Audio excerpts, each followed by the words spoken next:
But I can see where you come from. No, bubble. Is it a bubble? But I think that if you look at the 4 sort of O's, is how I call it, of guiding you whether we have a bubble or not. 1 O is overinvestment. Now, if you look at the amount of investment going into AI today as a share of GDP, the tech investment, it is comparable to what we saw in past bubbles, including in 2000, which is that the tech investment as a share of GDP is about 5% or so today.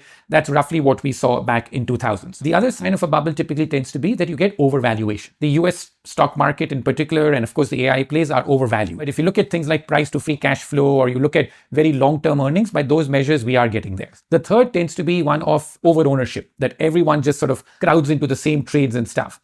And one sort of simple measure of looking at this in America is that today, Americans have about 52% of their financial wealth today in equity. That is higher than what it was even in 2000. The fourth, over leverage, that you end up getting too much leverage on the system. On there, the evidence is a bit more mixed because these companies which have been building out the AI have broadly been flush with cash. They've generated very high free cash flow.